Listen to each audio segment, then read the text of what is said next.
Welcome back. For the ones that do not know, my name is Tiara and I just come to deliver the word from God. I enjoy it so much. I love my Bible. I love reading it. I be so tuned in and so excited. Sometimes I be crying, honey. It be just that good. Let's go ahead and get right into it. The title of this video today is Don't Go Back. And I'm going to start this video off by sharing a story of mine where the enemy was trying to trick me into going back.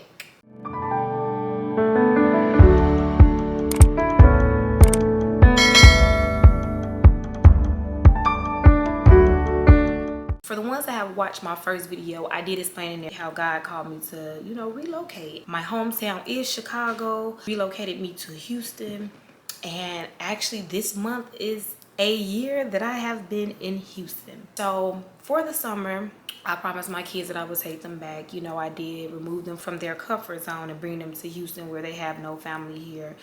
At this job that I was working at before as a bartender, I was still cool with one of the managers there.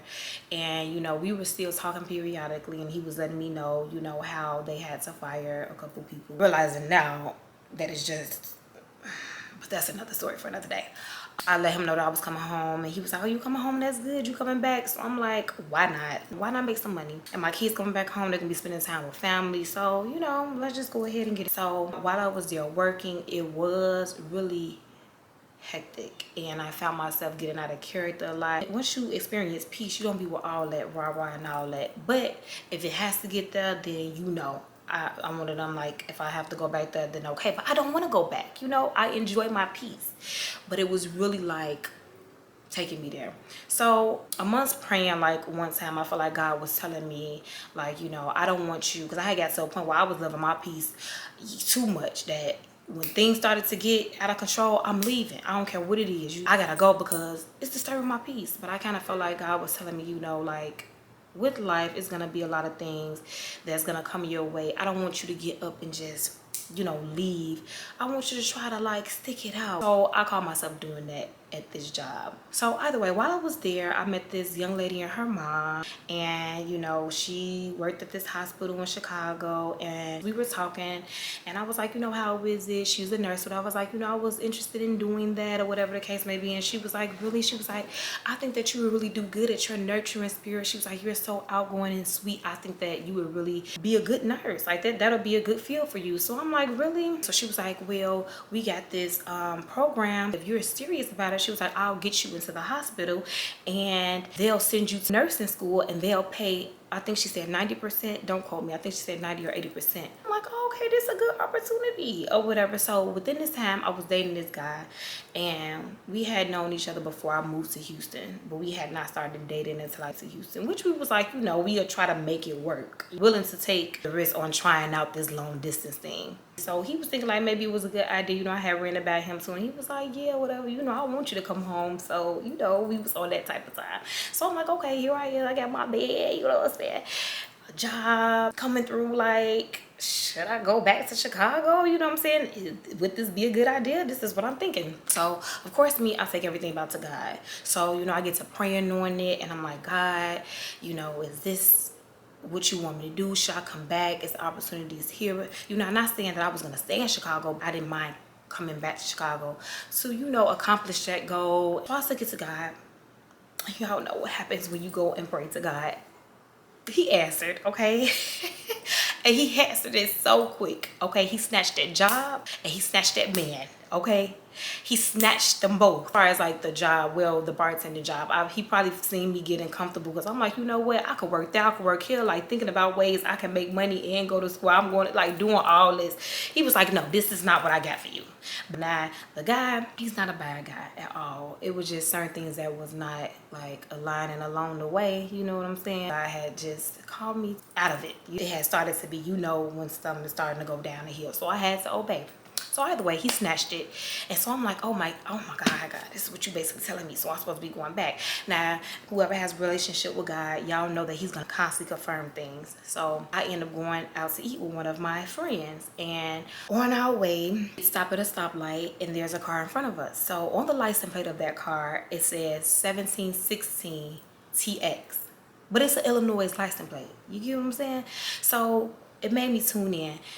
For the ones, again, that have a relationship with God, y'all know that he's going to speak to you in whichever ways he wants to speak to you, whether that's through people, TV shows, commercials, numbers, whatever it is. He's going to find a way to get what he wants to get through to you. So I'm like, God, is this what you telling me? 17, 16, TX, like back, you know what I'm saying? How the numbers are going back. Then it's like Texas. I'm like, are you telling me to go back to Texas?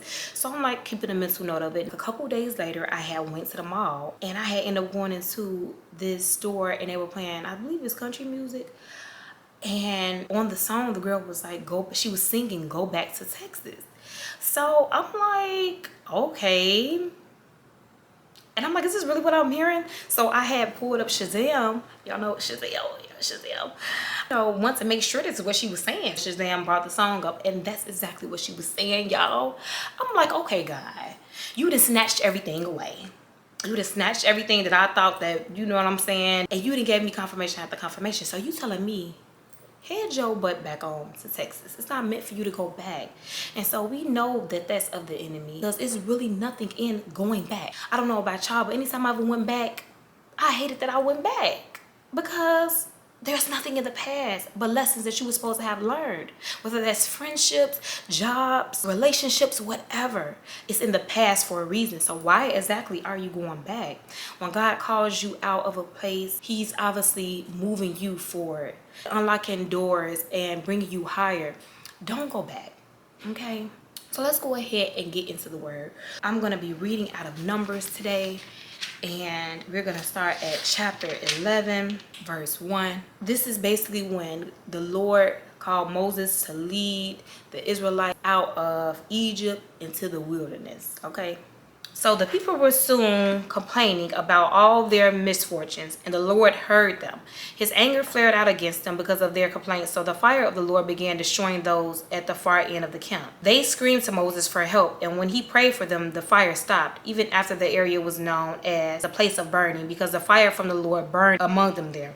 Then the Egyptians who had come with them began to long for the good things of Egypt. This added to the discontent of the people of Israel, and they wept. Oh, for a few bites of meat. Oh, that we had some of the delicious fish we enjoyed so much in Egypt, and the wonderful cucumbers and melons, leeks, onions, and garlic. But now our strength is gone, and day after day we have to face this manna. So basically, the Lord is getting angry because he's like, I done called y'all out of Egypt. I need for y'all to trust me. That what I promised y'all is still coming. But they hear complaining, and that makes the Lord angry because he wants you to trust him.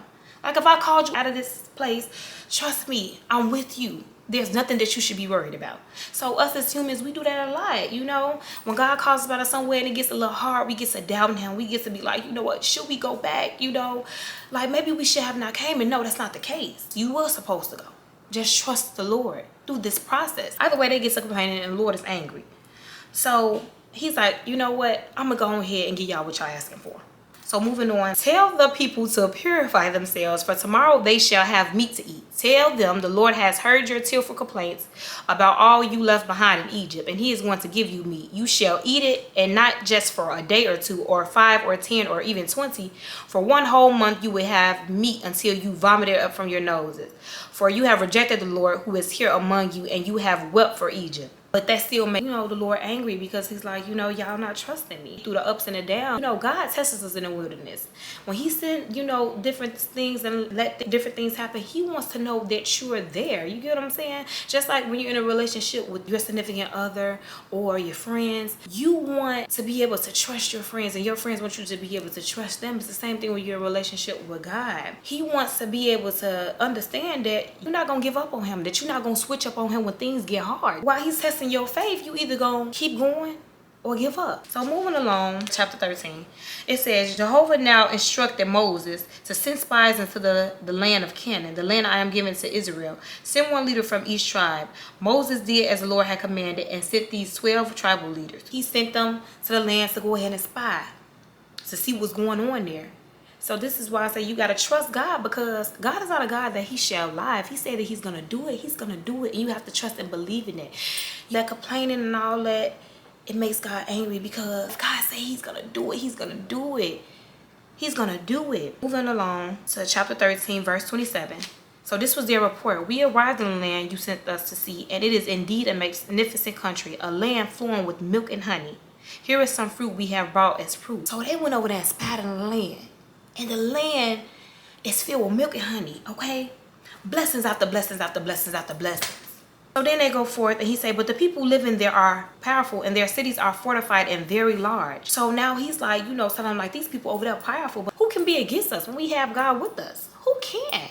We can't be defeated. So Caleb, one of the spies, go on and say, let us go up at once and possess it. He said, for we are able to conquer it. So the other spies go and say, not against people as strong as they are. They will crush us. So y'all still not trusting and believing in God for what his word is. Y'all still not trusting him, basically. So y'all done went and seen the land and seen that it is all of what God said it was, and y'all still doubted him. Then all the people began weeping aloud, and they carried on all night. Their voices rose in a great chorus of complaint against Moses and Aaron.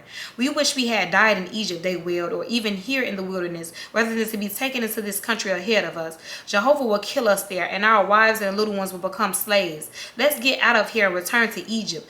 They trying to go back after the Lord done called you up out of that place, and he done gave them a little glimpse. He said, I'm gonna give you a little glimpse of what I have waiting on you. Now we know that he would definitely do that. Y'all, I just had a revelation, because he definitely did that a couple of times. He like, I'm gonna give you a little taste of what it's gonna be like. And now you still trying to go back. Why you going back? The devil wants you to live in the past. It's nothing there. You're supposed to be focused on the present, living in the moment and on your future. So moving on. So the two spies, Joshua and Caleb, ripped their clothing and said to all the people, it is a wonderful country ahead, and the Lord loves us. He will bring us safely into the land and give it to us. It is very fertile and a land flowing with milk and honey. They study telling them like, this land, y'all, it's blessings. Let me tell you something. God got something going on over here. Oh, do not rebel against the Lord, and do not fear the people of the land, for they are but bread for us to eat. The Lord is with us, and he has removed his protection from them. Don't be afraid of them. He said that God is with us. We can't be defeated. We already won. That's how y'all gotta go through looking at things. We already done made it through, okay? We didn't already won this, okay? This is not our battle, it's the Lord's, and he already won it. So why we down him? Why we afraid? You can't switch up on the Lord now. If he said it, then he meant it. So the Lord said to Moses, how long will these people despise me? Will they never believe me, even after all the miracles I have done among them? He said, after all the times that I'd have been there, after all the times that I done turned the impossible possible, after all the times that I done came and rescued you, because God said he would never leave us nor forsake us. And I don't know about y'all, every time that I started to get a little down, he has always came and showed up. He has always showed up. So he say, why would I not show up this time? Just stick through it. Y'all gotta keep going. Moving along, it says, so it is true that not one of the men who has seen my glory and the miracles I did both in Egypt and in the wilderness. He said, back when you was in Egypt, I took care of you. When you was going through the wilderness, I took care of you. So you still don't trust that where I'm taking you, I'm gonna take care of you there? And 10 times refuse to trust me and obey me. He said they still refuse to trust me and obey me.